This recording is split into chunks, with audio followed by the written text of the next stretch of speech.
вышел релиз Белого дома только что. Президент США Джо Байден зателефонував президенту России Владимиру Путину. Заметь, Владимир Зеленский прям только час назад. Нет, Владимир Зеленский настаивал, он запрашивал, как официальные, не названивал, а запрашивал разговор с Путиным. Полный игнор. Песков говорит, что ничего никто не просил, как всегда, да.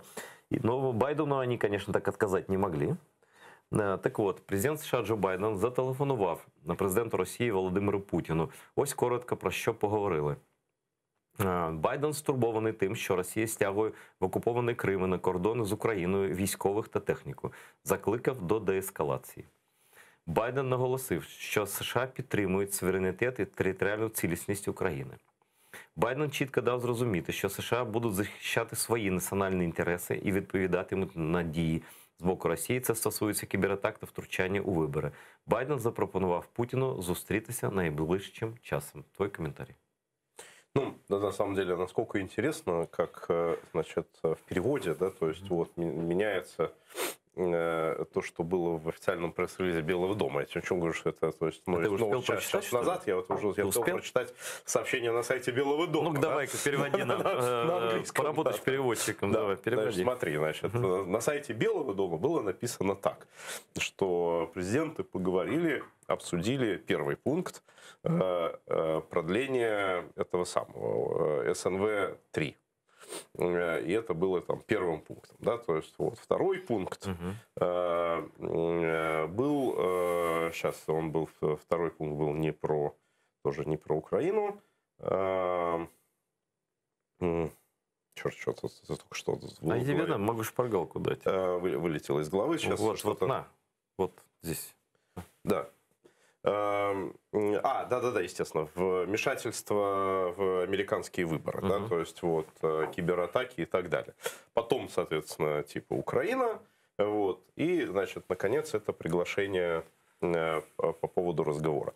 То есть, на самом деле, из этого сообщения понять, что было предметом стартового звонка, и что заняло какое количество времени с точки зрения дискуссии, понятно, невозможно. что повод все Я Украины, думаю, конечно, что дело про войска, да, то есть конечно. Это самое идет, да, но тем не менее американская сторона совершенно по-другому расставила акценты. Но они специально так сделали, чтобы как бы, ну, это их дело, дипломатов. Теперь же, смотри, через 2 недели уже есть ответ, уже через 2 недели будет встреча, не знаю где, правда, еще... Нет, это в рамках климатического саммита, да. То есть они на полях саммита встретятся. Это не будет их встреча на высшем уровне. Ну, я так понимаю, что это вообще не личная встреча, это, конечно, это все в онлайне. Ну, хорошо. Значит, что будет за разговоры и не приведет ли это к дележу мира, как между Португалией и Испанией в 1380 каком-то году, когда 2 короля договорились по вот этому, в чем Португалия была мощнее тогда, и договорились по меридиану разрезать как арбуз, значит, мир.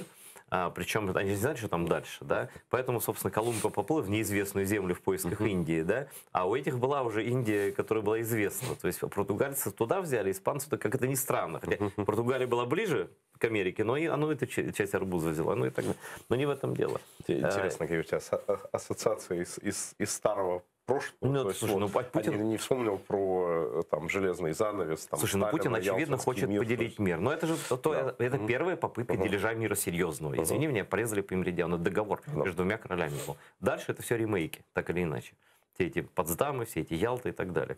Они также делили мир, Сталин и с остальными. И теперь Путин хочет реально поделить мир с Байденом. Наверное.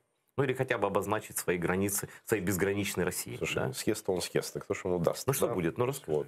Да, на самом деле, на мой взгляд, ровным счетом ничего не будет. То есть прямой обмен жесткими заявлениями будет? То есть Байден — это абсолютно не тот человек, который будет мыслить какими-то глобальными геополитическими конструкциями, тем более их обсуждать. Этого не будет. Не от того, что он там жесткий или мягкий, да? То есть он просто по-другому мыслит и по-другому подходит вообще к мировой политике. У Путина тоже есть совершенно конкретные тактические вещи. Мне кажется, если они сейчас смогут обсудить такой простой вопрос, как «Северный поток-2», это уже будет для стран большой шаг вперед. Подожди, какой поток? Если Америка отказывается от своих санкций против потока, все. Но они не отказываются от санкций против потока. Более того, чисто формально конце апреля будут введены новые санкции. Ну, так а что? Другое дело, что они будут введены там, в очень декоративном режиме.